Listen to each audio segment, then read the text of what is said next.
en esta computadora. Perfecto. A ver, teóricamente ya está. Muy bien. Vale, pues gracias por recordar.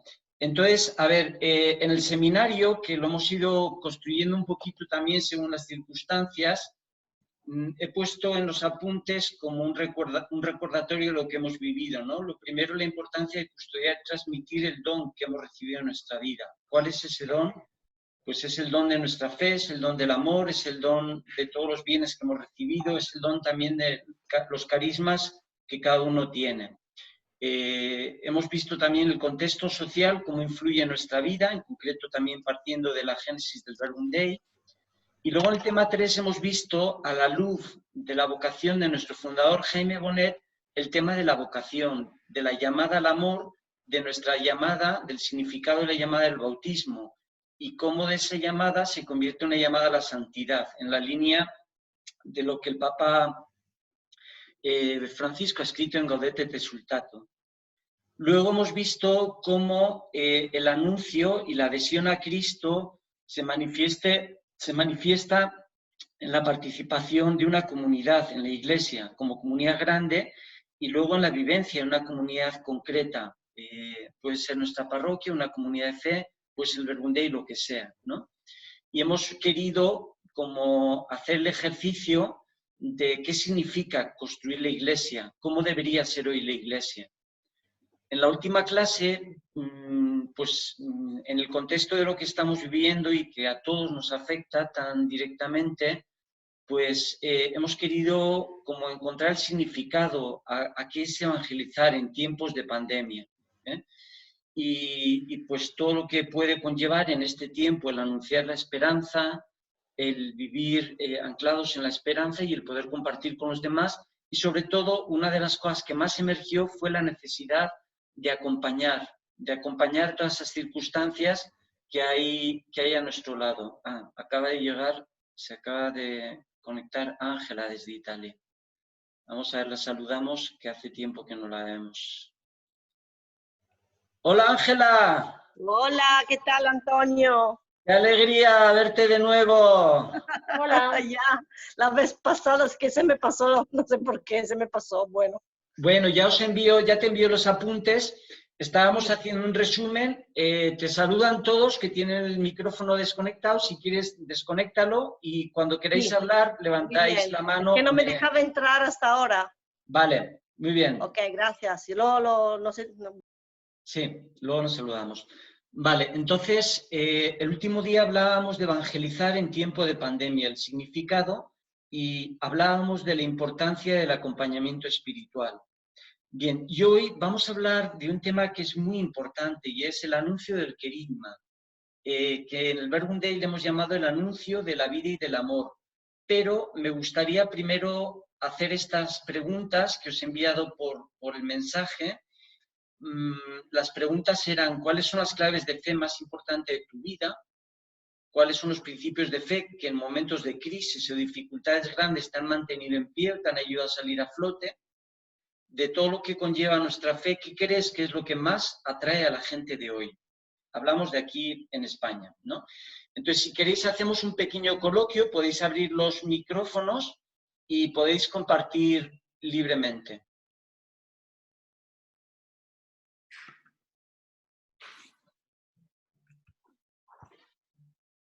A ver, se está conectando Jessica. Vamos a ver. Hola Jessica, no te escuchamos, pero vemos tu foto.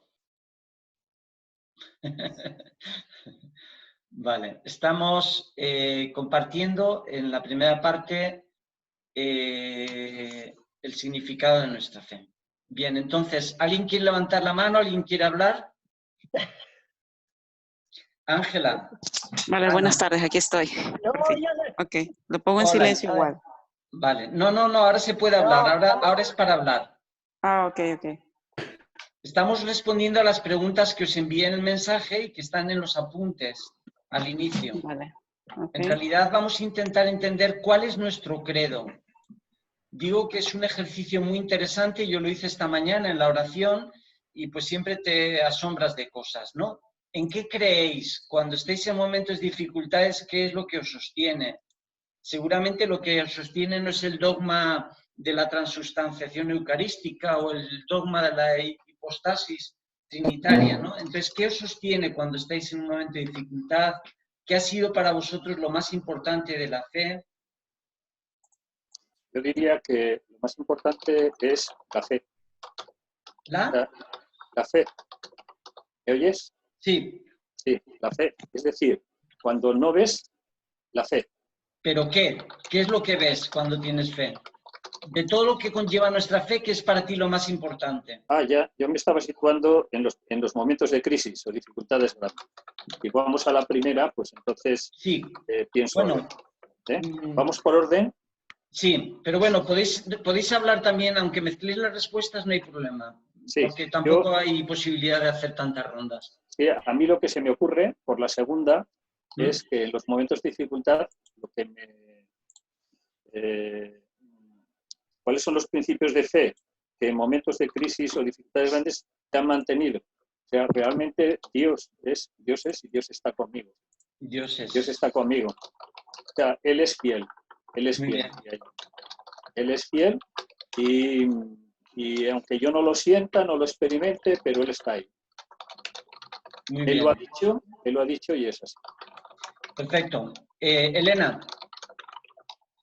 Pues yo creo que en estos momentos de crisis que han sido muy de interior, lo que me ha ayudado de la fe ha sido, pues, primero sentir el amor de Dios, que siempre nos acompaña, y después la esperanza, o sea, la esperanza que transmite la fe. Muy bien. Eva.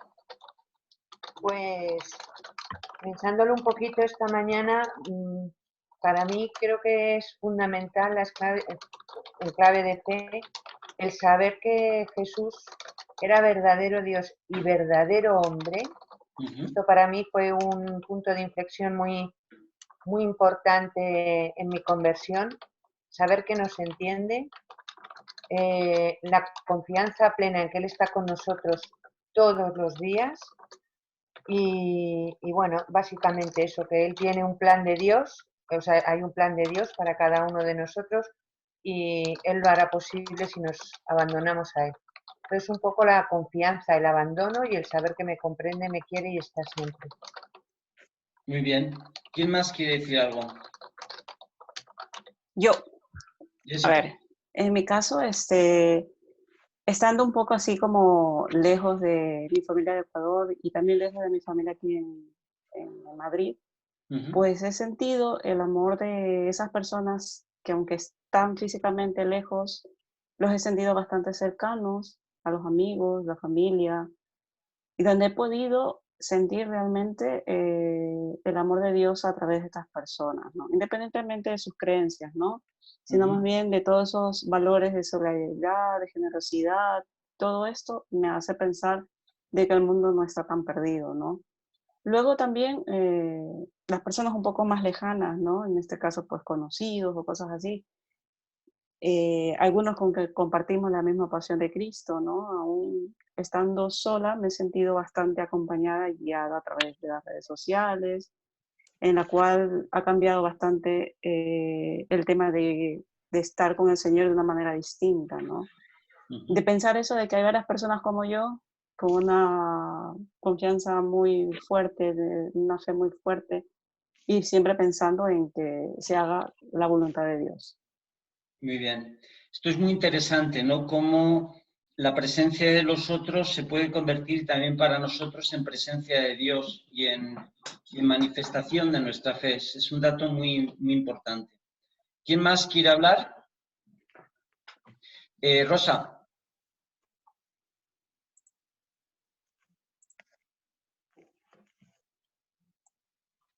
A ver, para mí,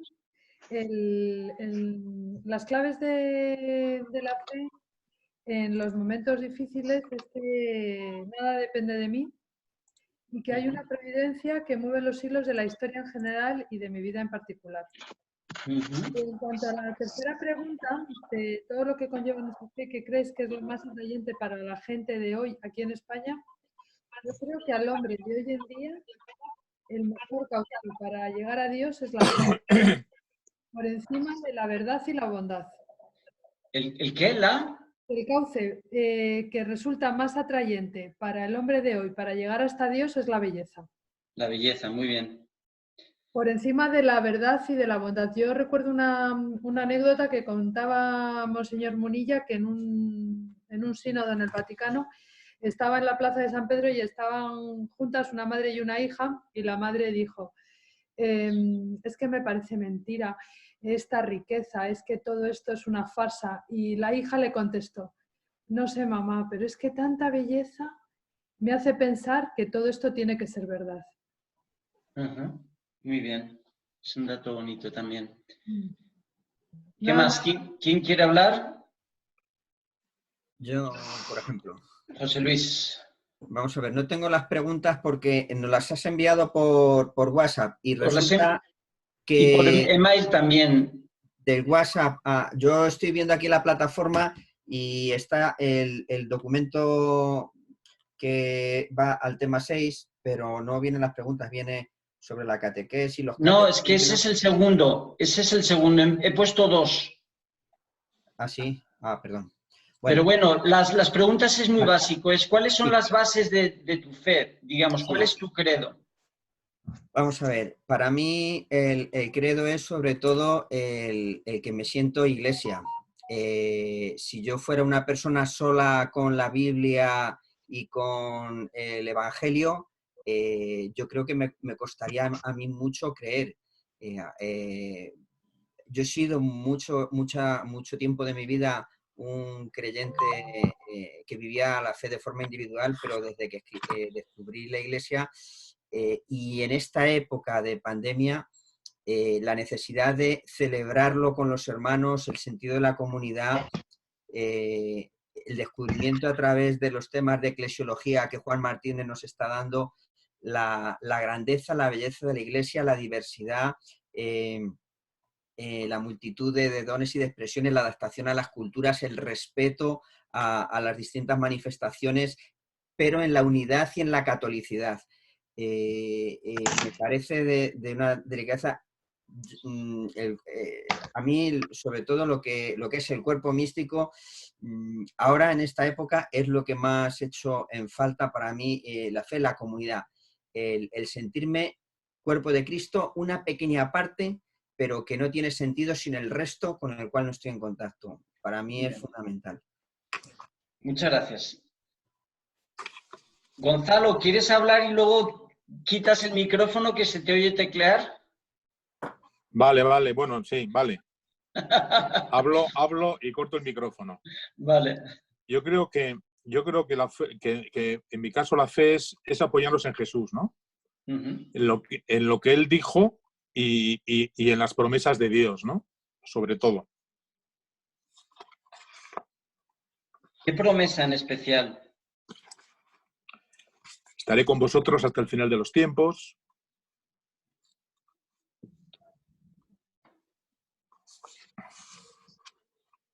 Muy bien.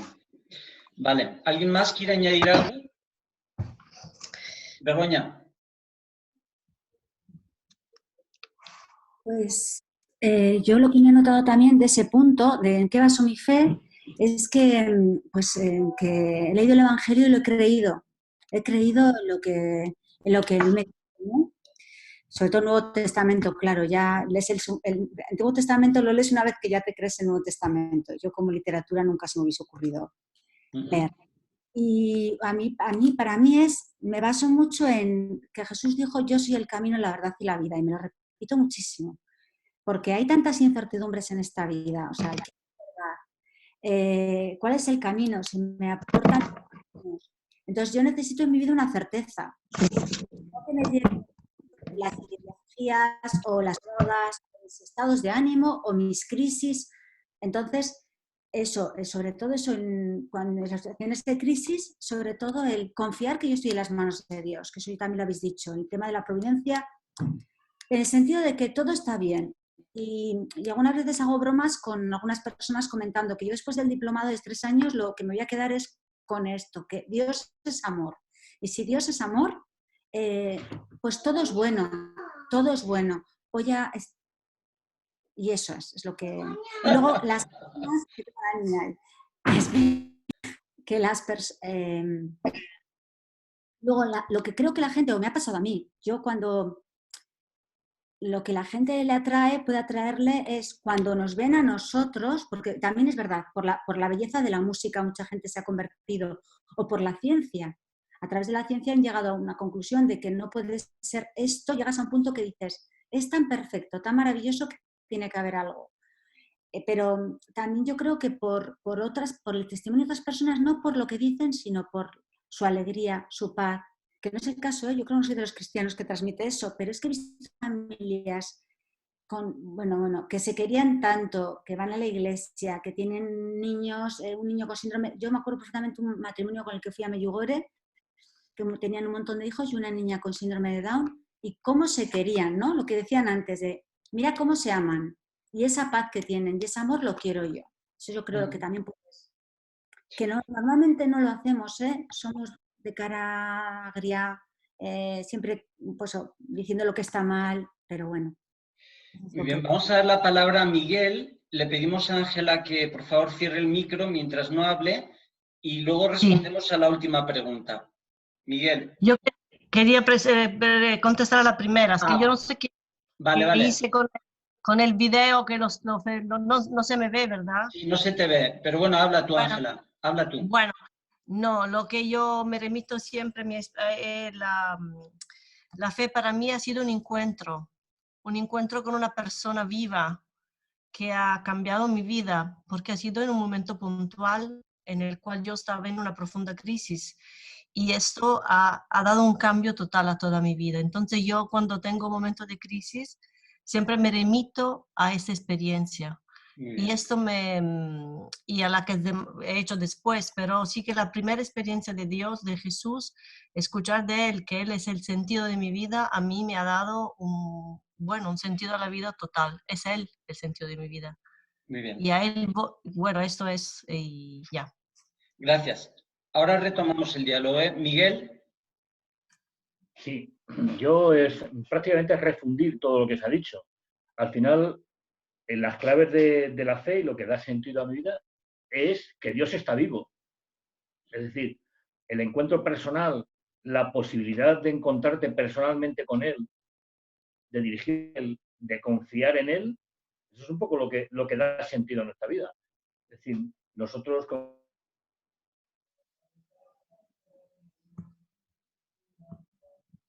Se fue. Miguel. Se ha cortado. ¿Se cortó, Miguel? Sí. Vale, pues no sé qué ha pasado. Miguel. No te estamos escuchando, Miguel. Sí. No. Vale, pues mira, no se te escucha, Miguel. Si quieres, luego nos compartes, ¿eh? Vale. Es que se entrecorta. ¿A mí me estáis escuchando bien? Vale. Ok, entonces mirar, os voy a poner una tarea de casa que es muy interesante y es que hagáis como un pequeño credo con las citas que os resultan, las citas bíblicas que os resultan más importantes en vuestra vida, como los pasajes bíblicos que más os ayudan, o las palabras del Evangelio Antiguo, Nuevo Testamento, da igual, que más son importantes para vosotros, porque eso os va a ayudar a tomar conciencia de cuál es como vuestro esqueleto en la fe. Entonces es un ejercicio de oración, para hacerlo en la oración, con un cuaderno, con la Biblia, y recordar cuáles son esos pasajes más importantes de la Biblia que más os han ayudado. Yo esta mañana lo hice y ha sido muy interesante para entenderme a mí mismo y para entenderme cuáles son mis propios cimientos. Entonces os invito a que lo hagáis. ¿Nos lo compartes? Sí, de hecho os lo he escrito, está abajo, nota a pie de página.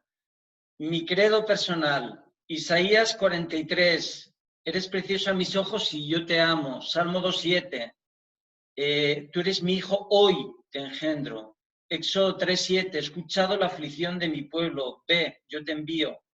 Gálatas 2:20, me amó y se entregó por mí. Juan 17, por ellos me consagro, Padre. Lucas 4, el Espíritu de Dios sobre mí, porque me ha ungido para anunciar la buena noticia a los pobres. Y Lucas 1:38, hágase en mí según tu palabra. Bien, eso es como lo más profundo de mi fe, es lo que más me sostiene, lo que me ha levantado en crisis, lo que me ilusiona, lo que me motiva. O sea que, por ejemplo, esta mañana me desperté orando, bueno, no orando, sino recordé inmediatamente la cita de Juan 17. Y así, en momentos de mi vida, son citas que me ponen en camino. Bien, entonces voy a explicar qué tiene que ver esto que estamos hablando con el tema de hoy. Cuando Jesús muere y resucita, envía a los apóstoles, ¿no? Mateo 28:19, id y haced discípulos a todas las gentes, ¿no? Id hasta los confines de la tierra. Y he puesto ahí unas citas que son unos pasajes bíblicos que son muy importantes. Romanos 10:10, que dice cómo, o sea, todo el que invoque el nombre del Señor se salvará, pero ¿cómo se salvarán? ¿Cómo invocarán a aquel que no han creído? ¿Y cómo creerán si no han oído? ¿Y cómo irán si no se les predique? ¿Y cómo predicarán si no son enviados?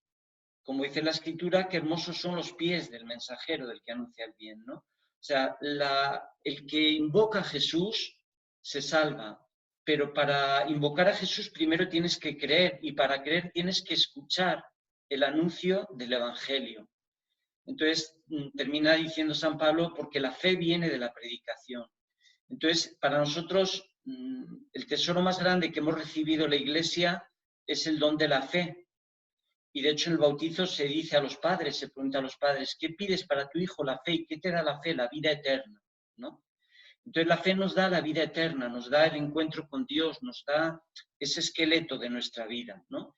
Y la fe viene de la predicación. Por eso San Pablo en 1 Corintios, es la cita siguiente, dice, Dios, de hecho, como el mundo mediante su propia sabiduría no conoce a Dios, quiso salvar a los creyentes mediante la necedad de la predicación. O sea, esta expresión es una locura, ¿no? Dios ha querido salvar el mundo a través de la necedad de la predicación.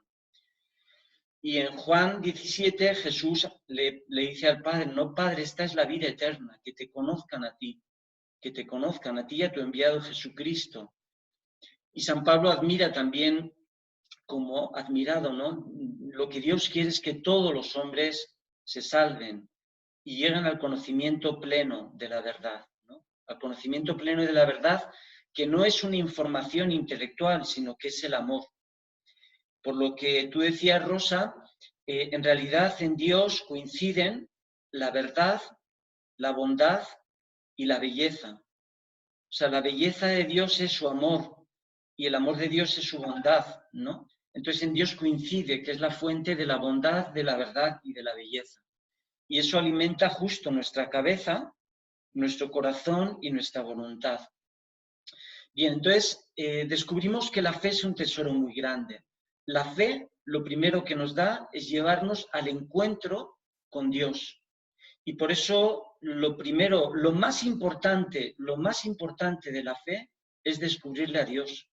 Lo que habéis dicho, ¿no? Descubrir que Dios es, que Él está, ¿no? O sea, y fue la experiencia de mi vocación fue descubrir que Dios era alguien, algo tan radical como esto. Es que Dios no es una idea, Dios no es una doctrina, Dios es alguien, Dios es. Esta palabra Dios es, en realidad es Yahvé. Cuando Dios se revela a Moisés en Éxodo 3, Yahvé significa Dios es fundamento del ser, Dios está, ¿no? Entonces decir Dios es también es decir Dios está a mi lado, ¿no?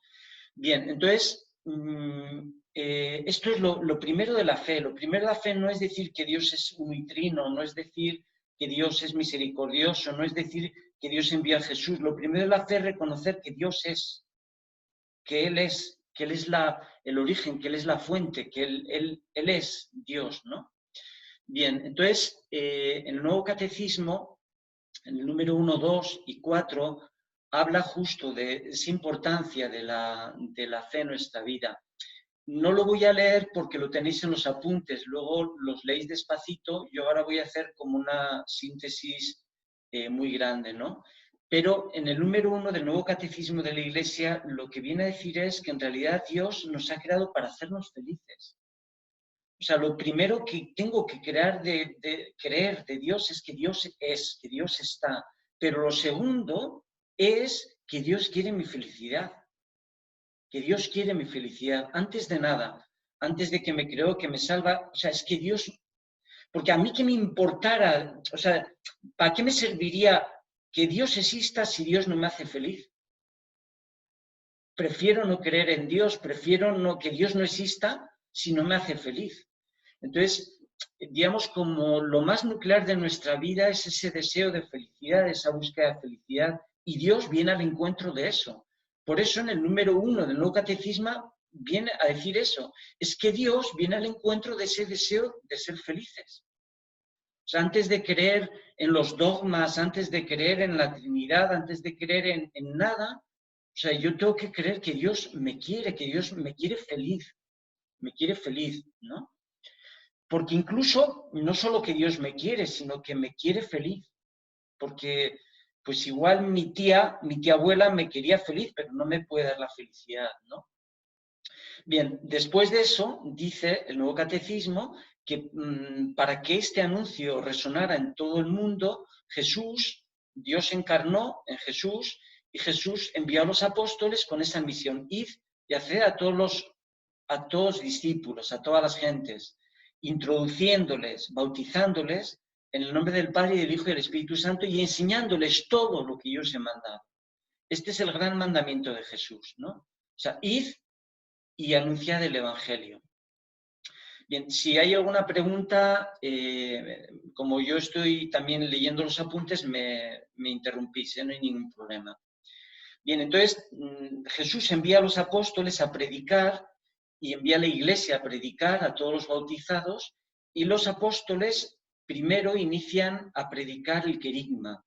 El querigma es como el núcleo de la fe. El querigma es ese anuncio de que Jesús ha muerto y ha resucitado. Bien, entonces se están cayendo las llamadas. Bueno, las vuelvo a conectar. Quiere entrar. Que ha salido y quiere entrar. Vale, pues ya está. Ya les he admitido, sí. Sí, no sé qué pasó, se desconectó completamente. Sí, pero okay. Ya Gracias. me escucháis, ¿verdad? Sí, Ahora ahora sí. Perfecto. Gracias. Entonces estoy comentando eso, ¿no? Que el núcleo, o sea, el primer artículo de nuestra fe es que Dios nos quiere felices. Por eso envió a su Hijo, tanto amó Dios al mundo que envió a su Hijo, Juan 3, para que el que crea tenga vida. Y Jesús envía a los apóstoles. Bien, entonces lo primero que hicieron los apóstoles fue predicar, el primer anuncio, ¿no? O sea, Jesús ha muerto y ha resucitado por nuestros pecados y nos ha traído la salvación. Luego empiezan a explicar ese núcleo de la fe en lo que se llama la catequesis, ¿no? Y la catequesis es ese esfuerzo, dice el Nuevo Catecismo, número 4, ese esfuerzo realizado por la Iglesia para que todos sean discípulos de Jesús. O sea, fijaos, no dice para que todos crean los dogmas, sino para que sean discípulos de la vida, para que sean discípulos de Jesús, ¿no? Entonces la Iglesia inició a predicar el Evangelio de todas las formas posibles, ¿no? A través de la pastoral a tientes, o sea, los que no conocen, luego cuando ya se han bautizado, la pastoral ordinaria, cuando han perdido la fe, dejaron de creer, pues la no evangelización. El Papa Francisco habla de ese evangelizar hasta las periferias existenciales, ¿no? Pero ya me meto en el punto 2. La fe tiene como formulaciones distintas. La fe tiene formulaciones distintas. Y la primera de todas las formulaciones es el anuncio esencial de la fe. O sea, lo primero es como el anuncio central de la fe. Que en el Nuevo Testamento, el anuncio central de la fe es que Cristo murió y resucitó por todos y que nos ha salvado. O sea, el Evangelio no se empezó a escribir con Lucas 1 o con Juan 1, sino que fue el anuncio del querigma y luego ya se empezó a escribir por parte de las colecciones de milagros, colecciones, bueno, ya lo habéis estudiado un poquito en Biblia, ¿no? Y lo último que se escribió del Nuevo Testamento fue los relatos del nacimiento y el prólogo de Juan, que es como la síntesis de teología más densa. Entonces, la primera forma de anuncio es el querigma. El querigma es ese núcleo de la predicación, lo más esencial. O sea, si yo me encuentro una persona en un avión, en un viaje, si me encuentro una persona y me dice, ¿tú qué crees? Pues yo no empiezo a decirle, creo en la asunción de la Virgen María, y para mí es importante la Virgen María, pero el núcleo de la fe no es la asunción de la Virgen María ni que María es mediadora de todas las gracias, ¿no? O sea, yo voy como de lo más esencial a luego ya a toda la riqueza de la fe. Yo no empiezo a una persona, un joven que no entiende nada, no empiezo a hablarle de la transustanciación eucarística, ni la doble voluntad de Cristo, sino que en todo caso empiezo a hablar pues, de quién es Jesús en lo más básico, ¿no? Bien, pues eso es como lo más nuclear del querigma. Pero, atención, el Papa Francisco, los últimos papas, pero mucho más el Papa Francisco, han insistido en la necesidad del anuncio del querigma en la Iglesia. O sea, de ese anuncio primero, de ese anuncio que te lleva al encuentro con Jesús vivo. Y tanto así que dice el Papa Francisco que es como lo más importante, la tarea más importante de la Iglesia es el anuncio del querigma. O sea, es el anuncio que lleva a un encuentro convivo con Jesús. O sea, lo más importante de la Iglesia no son las estructuras. Atención, lo más importante de la Iglesia no es la misa, no es el bautizo, no es las bodas. Lo más importante, lo prioritario de la Iglesia es el anuncio del querigma. Y de ahí todo lo demás. Y de ahí todo lo demás, ¿no? Y cuando ya las personas tienen un encuentro vivo, dice el Papa en Christus Vivit, dice, luego ya no tienes que empezar a llenarle la cabeza de contenidos, ¿no? Lo que llamamos catequesis o formación. Dice, lo he escrito ahí en Christus Vivit 212, dice, con respecto al crecimiento, quiero hacer una importante advertencia. En algunos lugares ocurre que después de haber provocado en los jóvenes una intensa experiencia de Dios en sus corazones, luego se le ofrecen encuentros de formación donde solo se abordan cuestiones doctrinales y morales, que si los anticonceptivos, que si la homosexualidad, que un montón de líos sobre los males del mundo actual, sobre la Iglesia, sobre la doctrina social, sobre la castidad, sobre el matrimonio, pero el resultado es que muchos jóvenes se aburren y pierden el fuego. Y por eso el Papa insiste, nunca dejar ese primer amor, nunca dejar ese anuncio que provoca un encuentro. Nunca. Eso vale para vosotros, para nosotros, para vuestros hijos. O sea, nunca dejar de buscar que las personas tengan ese encuentro vivo con Dios. Bien, después del querigma viene, cuando sea, ¿a qué hora termina la primera, a qué hora es la pausa?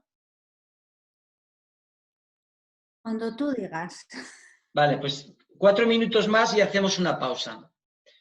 Vale, entonces, después también hay una cuestión en la Iglesia que se llaman los himnos. En realidad los himnos vienen desde muy atrás, la música. David cantaba los salmos y a través de los salmos se rezaba, se expresaba la fe en Dios, se confesaba la confianza en Dios, la esperanza, se confesaba la grandeza de Dios, la maravilla de Dios. Entonces en el Nuevo Testamento aparecen himnos en Mateo 26, en Hechos, en Efesios 1, en Colosenses 1, que se recitaban en las liturgias. O sea, eran como pequeñas confesiones de fe, eran como poesías, como que luego se hicieron cantos. Atención, es muy bonito esto, porque la fe también se profundiza cantando. Quien a Dios canta, reza 2 veces, ¿no? Entonces, en la Iglesia, el himno era una forma de evangelización. Y por eso los evangélicos, los carismáticos, dan tanta importancia al ministerio de la música, porque es una profesión de fe. La música es una profesión de fe en la que se junta la verdad y la belleza, ¿no? Entonces, los himnos son muy importantes en los inicios de la evangelización de la Iglesia. Poco a poco se gestaron los credos, ¿Qué eran los credos? Los credos eran como unas fórmulas fijas que servían para la catequesis, que servían para memorizar lo que creemos, que servían también en las liturgias. Muy pronto empezó en la misa, se empezó a decir primero el credo corto, que se llama credo de los apóstoles, y que era el credo de la Iglesia romana. Se llama credo de los apóstoles o símbolo de los apóstoles porque era el credo que se formuló en la Iglesia de Roma. Y luego, después de dos concilios, el concilio de Nicea y el concilio de Constantinopla, se formuló ese que llamamos el credo largo, que es un credo que es como más específico, o sea, que desarrolla un poquito más los artículos de la fe. Pero esto era muy importante, tanto así que, por ejemplo, cuando una persona perdía la fe y se volvía a reincorporar a la Iglesia, tenía que hacer una profesión solemne del credo. Os digo un dato muy, muy bonito. Cuando yo estuve como presidente de la fraternidad, en la misa, en la que de alguna manera es como, por decir así, el nombramiento, te pide la Iglesia que los que son nuevos superiores hagan la profesión de fe, recen el credo. Y también a los profesores en teología, ¿no? Se les pide que hagan el credo, porque si tú no crees en eso, no tienes derecho a enseñar teología, no tienes derecho tampoco a ser responsable de algo en la Iglesia, ¿no? Entonces, el credo es como una expresión de nuestra fe. Y por eso os he pedido que hagáis vuestro credo, que lo personalicéis. ¿Cuáles son los artículos más importantes de la fe? Entonces, tenemos que creer de una forma complexiva, o sea, tenemos que creer todo lo que nos dice Dios, lo que dice el Evangelio, lo que nos dice la Iglesia, pero luego hay una jerarquía.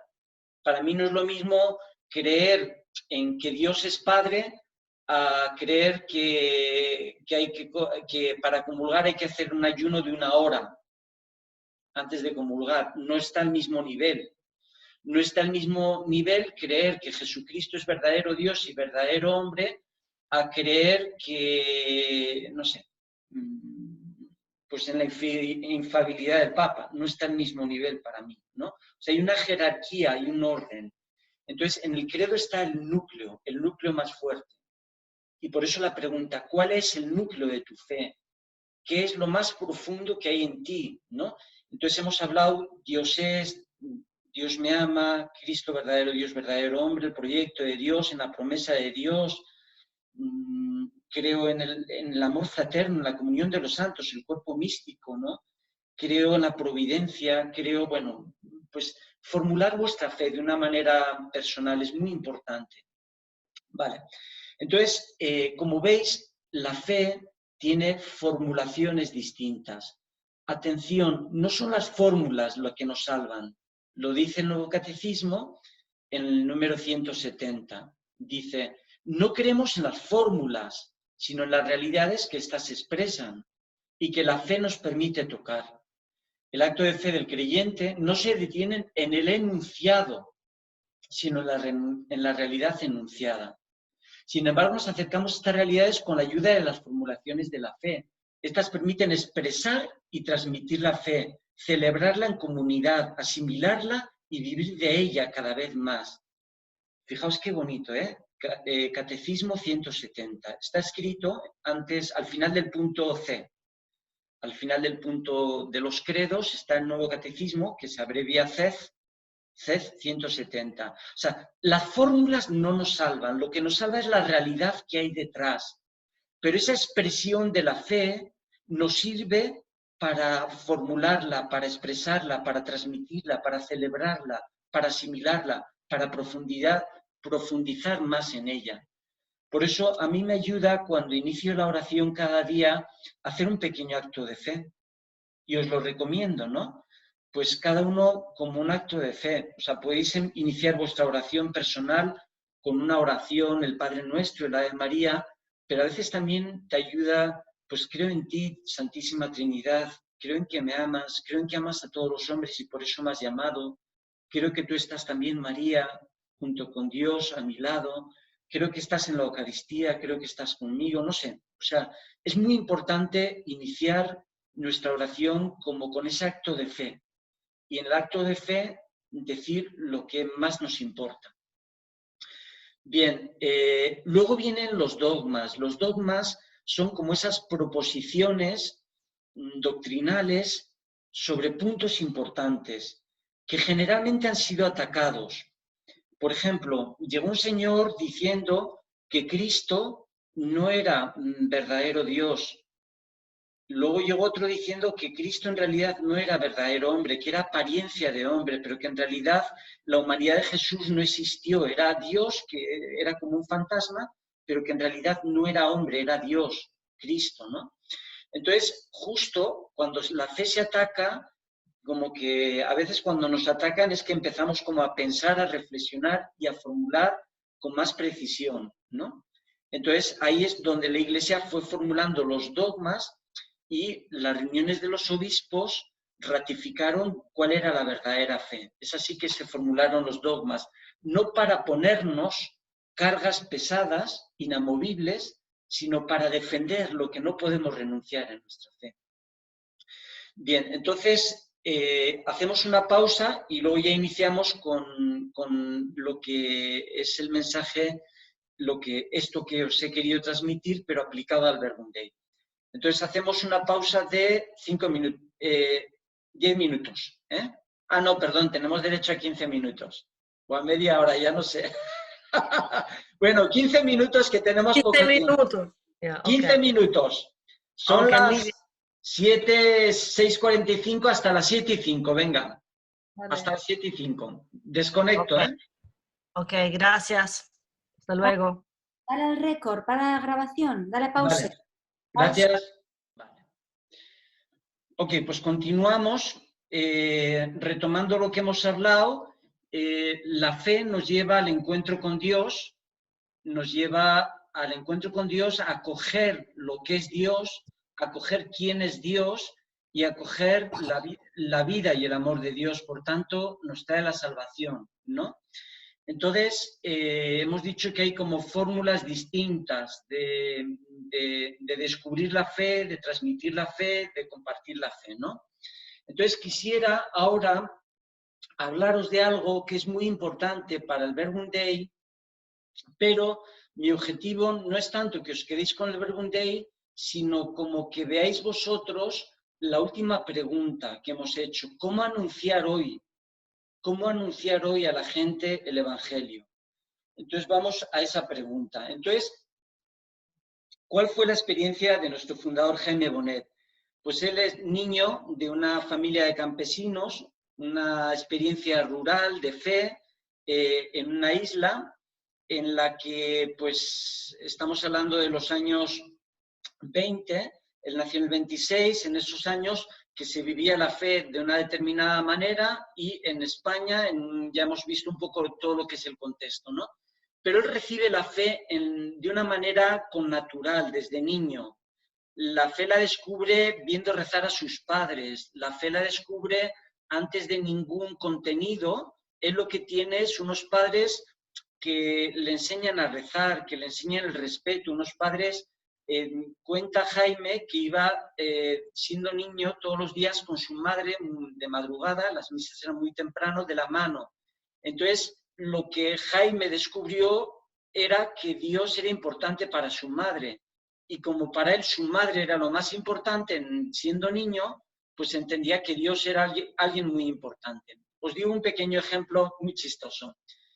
Cuando una de mis sobrinas era muy pequeñita, mi hermana la llevaba también a misa de la mano, y un día que vino a comulgar, yo estaba celebrando la misa, celebraba muy pocas misas con mi familia, pero un día en una parroquia coincidió, vinieron, y mi hermana viene a comulgar con la más pequeña de la mano y dice: mamá, mamá, yo también quiero papita de Dios. O sea, para ella lo más bueno que había en el mundo eran las patatas fritas, ¿no? Entonces veía ahí darle la forma y entonces pues pensaba que era algo muy bueno. No sabía qué, pero era muy bueno, ¿no? Entonces la fe al inicio se capta de una manera intuitiva, ni siquiera con una formulación teórica, sino porque descubres que es algo importante. No sabes qué es, no lo sabes explicar, pero sabes que es muy importante. Bien, luego Jaime fue recibiendo el catecismo el catecismo, que en aquel tiempo era el catecismo del padre Astete, no sé si habéis oído hablar de él, pero es muy chistoso, si alguna vez queréis curiosear en internet, el catecismo del padre Astete, y vais a ver cómo formulaban la fe, y era pues muy simpático, ¿no? Pero en medio de eso tiene esa experiencia de encuentro con Dios, lo que Jaime os explicamos, el relato de su vocación. Y ahí descubre lo que era el querigma de la vida de Jaime. O sea, lo que él descubrió es que Jesús le hacía muy feliz. Eso es lo primero, que él era alguien vivo y que le hacía muy feliz. Y segundo, descubre que Jesús está sufriendo, lo descubre en la cruz, que él ha muerto por nuestros pecados y que él está sufriendo en la humanidad, que es como un leproso. Entonces siente que Dios le llama a hacer algo. Entonces, para Jaime, eso fue como el querigma de toda su vida. Él nos estuvo narrando su vocación hasta el final de su vida, de muchas maneras distintas, pero era como lo esencial de la fe. Y de hecho, cuando uno os compartía, la vez que lo expliqué, cuando uno ve ese diálogo que él tuvo de niño, de alguna manera uno descubre que ahí estaba el Verbum Dei, la semilla del Verbum Dei estaba ahí. Por eso la fe tiene un poder muy intuitivo, muy valioso, y por eso también yo os pedí que hicierais como el relato de vuestra vocación. O sea, ¿dónde he descubierto que Dios me llama? ¿Qué es lo que me ha dicho? Porque esas primeras formulaciones de fe son muy importantes en nuestra vida y tienen un poder intuitivo muy grande. Y básicamente, casi siempre es lo mismo. O sea, Dios me ama y Dios me llama a amar a los demás. O sea, básicamente va por ahí, ¿no? Bien, luego él sigue profundizando en la teología, estudia teología y hasta que lo ordenan sacerdote. Y luego hay un acontecimiento que es muy importante, la persecución de los cursillos de cristiandad en la isla de Mallorca. Los expulsan y él quiere seguir predicando. Él había participado al inicio en los cursillos, pero cuando ya los expulsan, él sigue su ritmo y en un momento dado, en un viaje que hace con otro sacerdote a Italia, participa en un movimiento de ejercitaciones de un mundo mejor y ahí siente también como un llamado a traducir la doctrina de la Iglesia, los dogmas, los credos, todo lo que es la catequesis, como en un anuncio muy concreto de unas verdades de fe que él fue gestando en ese viaje a Italia y que fue gestando a la vuelta, fue en sus viajes por la isla, fue como gestando unos temas. Esos temas son lo que él llamó el temario de vida y amor. Y son como unos pequeños temas que recogen lo más esencial de la fe, pero articulado con dos categorías, vida y amor. Las categorías no eran Dios, Iglesia, sacramentos, no, eran vida y amor. ¿Y por qué él pensó eso? Porque él pensó, eran pues ya los años 60, donde ya empezaban los hippies, donde empezaba la revolución sexual, donde empezaba el Mayo de París. Entonces, aunque en España todo eso llegó más tarde, pero había ya ruido y los jóvenes empezaban un viraje muy grande de época, ¿no? Los años 60, 70. Entonces él dice, mira, lo más común que tenemos es la vida y el amor, y es lo que más nos atrae. Todos queremos vivir y todos queremos sentirnos amados y amar. Entonces, él formula un temario que llamó Temario de Vida y Amor, que en un principio eran 15, 17 temas, donde hace como un resumen de los puntos más importantes de la fe. Y con unas categorías que son filosóficas, por ejemplo, sobre la vida y toda una filosofía que se llama vitalismo, sobre el amor, pues el personalismo, ¿no? Son las categorías bíblicas. En la Biblia, la vida, el amor, ¿no? Si cogéis, por ejemplo, el Evangelio de Juan, una de las categorías más importantes es la vida. Yo soy la vida. Os he dicho esto para que tengáis vida. Aparece, en cada capítulo aparece vida, vida eterna, ¿no? Y amor, pues, es como todo es una progresiva revelación del amor de Dios, hasta que en 1 Juan 4:8 dice, Dios es amor. Y hay una Biblia, la Biblia de Jerusalén, que dice en una de las anotaciones, dice, Dios es el único que se define por lo que es, vida y amor. Entonces Jaime fue meditando todo esto, fue como amasando todo esto y elaboró un temario que empezó a predicar en el año 58. Esto es muy importante porque ese temario, al predicarlo en lo que él llamó convivencias, que para que me entendáis es parecido a los cursillos, es parecido a estos encuentros que hacen Éfata, Emaús, es parecido a los encuentros matrimoniales, es parecido a muchas realidades de la Iglesia. Pues en estas convivencias él predicaba estos temas con toda una pedagogía y fruto de eso empieza a haber unas conversiones muy bonitas. Empiezan primero muchachas, luego también con muchachos, luego con matrimonios. Empieza a haber unos encuentros con Dios muy vivos y que cambian vidas.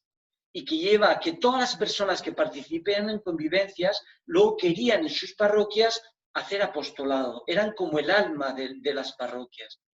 Entonces, fruto de eso, nace el Verbum Dei, en 1963. Entonces, el Verbum Dei nace de la predicación de este temario de vida y amor, o sea, de este núcleo duro, de este querigma. No nace de dar catequesis simplemente, no nace de celebrar sacramentos, nace de una predicación querigmática, o sea, de una predicación que apunta a la conversión, de una predicación que lleva a un encuentro vivo con Dios.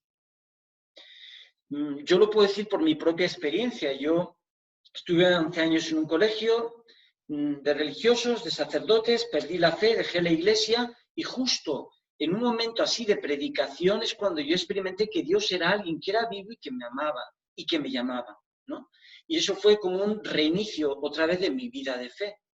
Entonces Jaime tenía mucha fe en esa predicación querigmática y por eso fue gestando ese temario de vida y amor, que es un conjunto de verdades que de alguna manera recogen lo que es la historia de la salvación. O sea, la historia de la salvación tiene 3 etapas. La creación, sobre todo Dios Padre, están los 3, está la Trinidad, pero sobre todo Dios Padre, la redención, el tiempo de Cristo, la humanidad de Jesús, ¿no?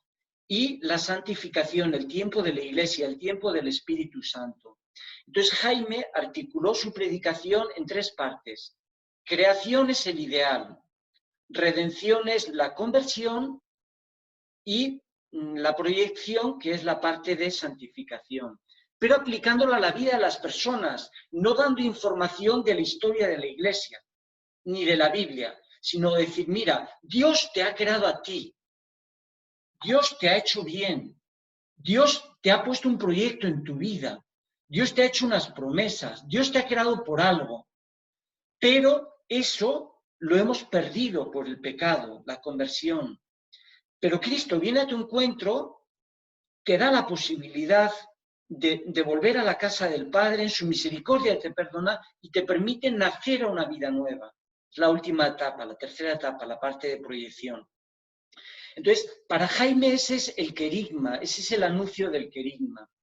Entonces, fijaos, creo que os he comentado ya que el Papa Francisco dice, nunca hay que dejar ese anuncio del querigma. Y cuando habla a los jóvenes dice, sobre todo a los jóvenes siempre hay que predicar 3 cosas.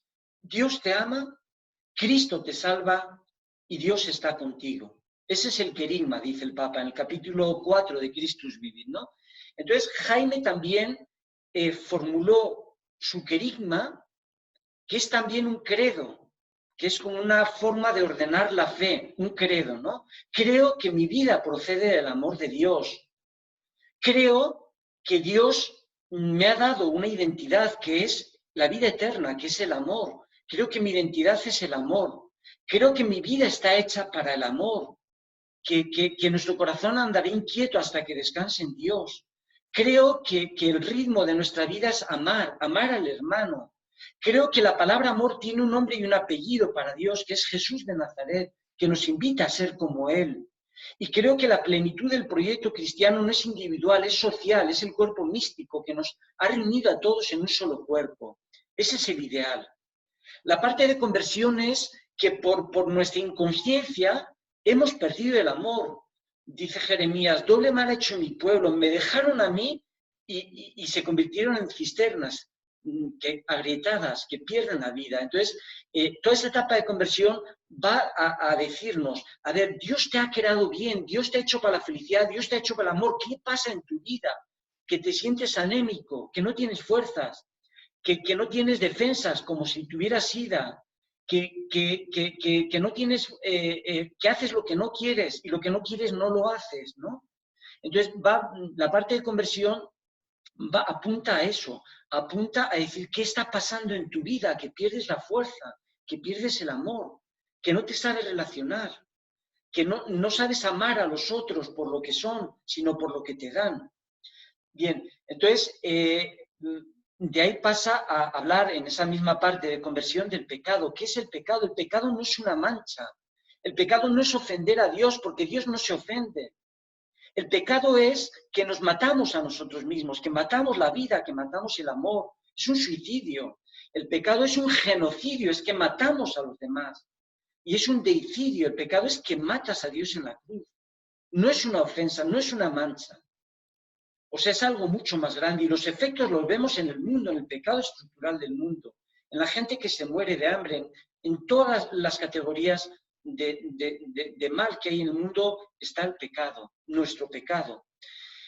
Pero el pecado no tiene la última palabra, sino que la última palabra la tiene la misericordia.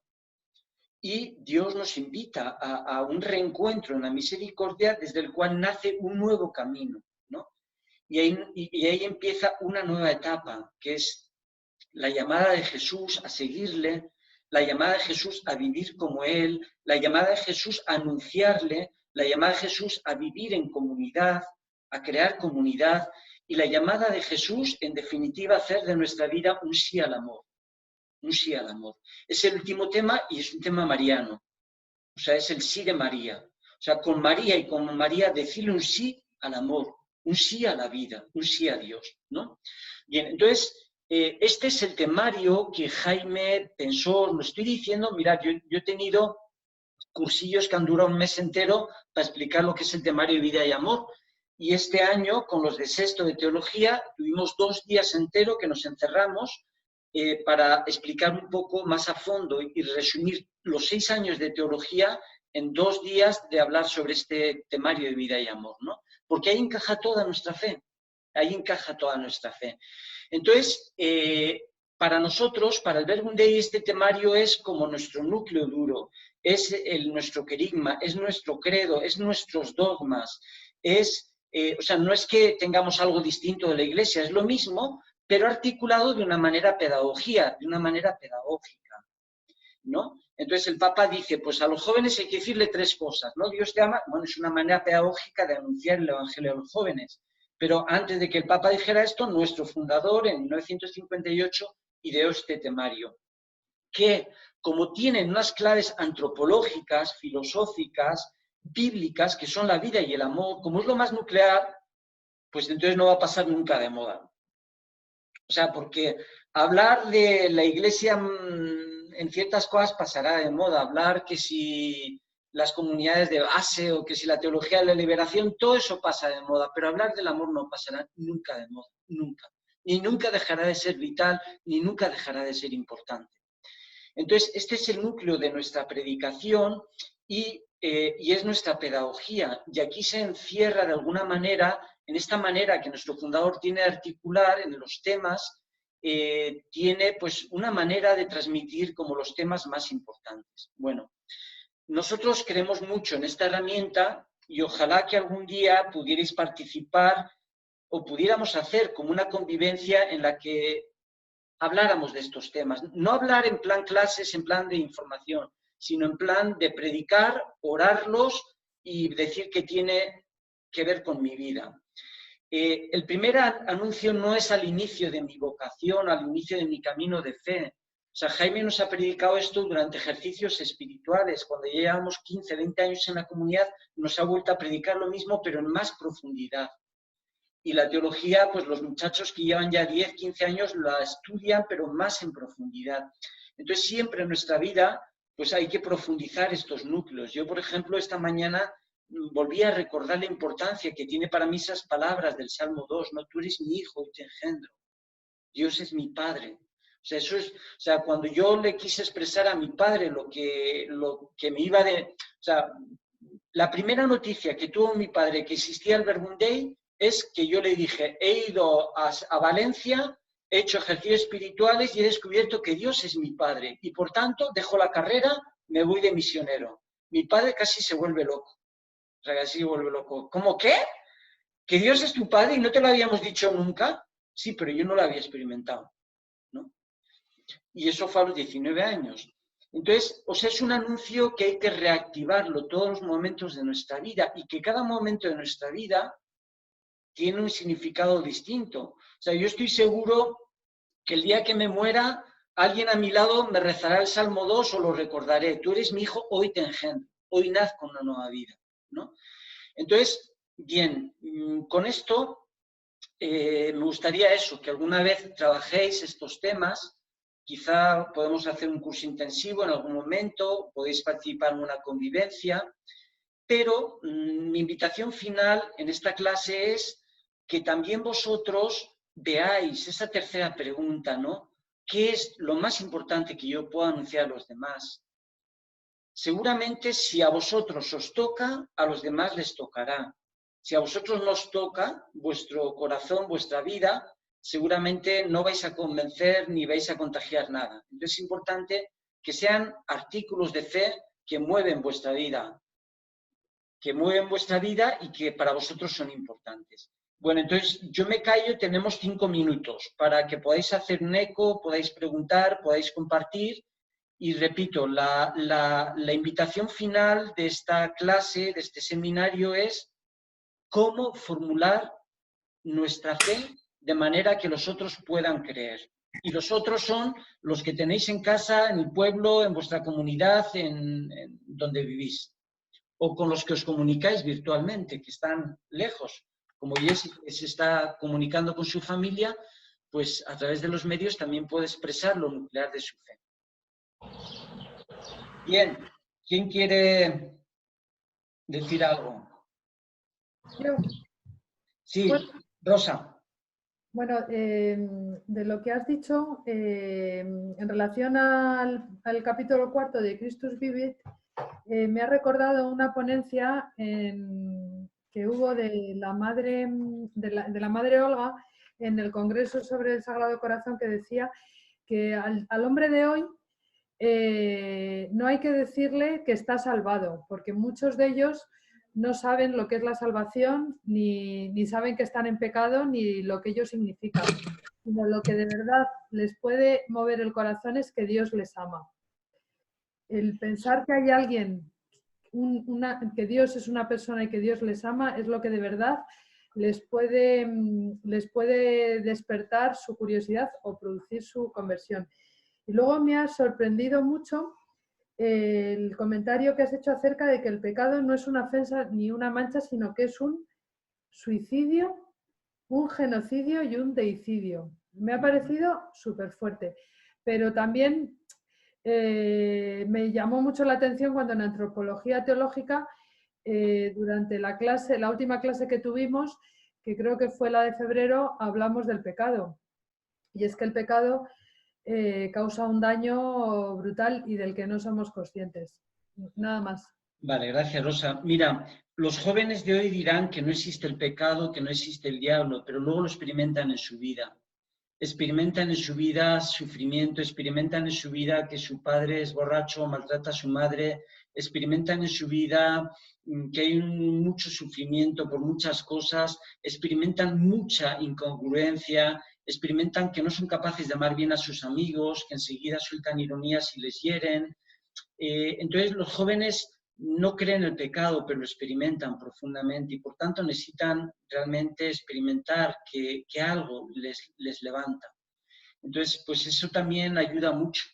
O sea, el anuncio del pecado es anuncio y en ese sentido es positivo, porque la última palabra no es que estás condenado, la última palabra no es que el pecado tiene una fuerza que no puedes evitarla, no. O sea, el anuncio de conversión es un anuncio positivo, se puede luchar contra el mal. Y yo al menos lo puedo intentar en mi vida. El mal no tiene la última palabra. Y los jóvenes, por mucho que digan, experimentan el mal, lo experimentan en su vida profundamente y experimentan que ellos hacen el mal.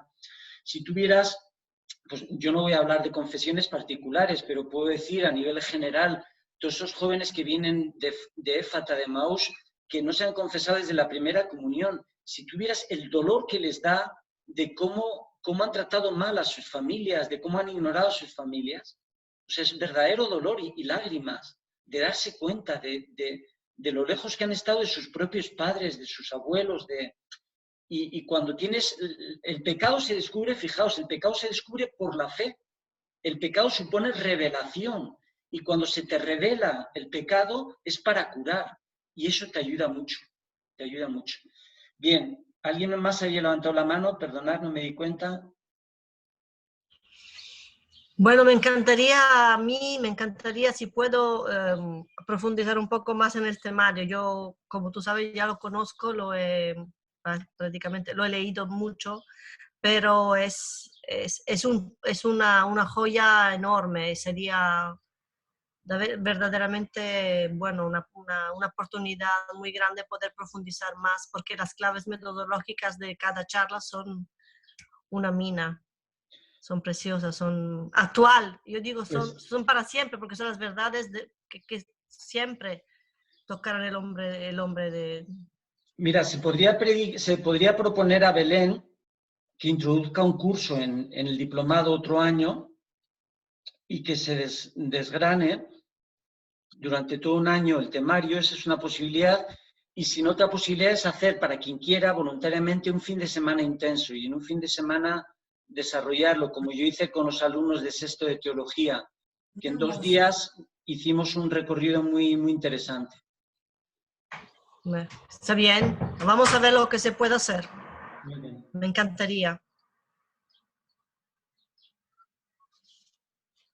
Esencial. Begoña. Yo digo que cuando podamos estar todos juntos. Sí, lógicamente. Claro.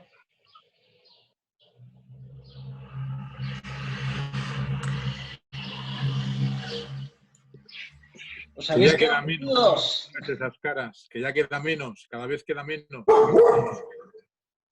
Bueno, última intervención, que ya son las 7:30, vamos a ser fieles al horario. Ya quitar los micrófonos y nos saludamos, venga. Quitar los micrófonos, que se os vea la cara. Adiós. Adiós. Muchas gracias por todo. Bueno, Gracias. hasta mañana, ¿no? Hasta mañana. A las 9. Hermana Sor Paula, envíame tu... Mañana a las 9. Hasta mañana. Sí. Adiós. A las 9 mañana. Hasta mañana, los que estén en el entrenamiento. Gracias, Antonio. Es un regalo la clase, es un regalo. Muy bien. Es un Consuelo, regalo muy grande de fe, un regalo de fe grandísimo. Gracias. Gracias, Antonio. Bueno, Hasta mañana. Bueno, os queremos mucho. Hasta mañana. Gracias. Adiós, hasta la próxima. Mañana.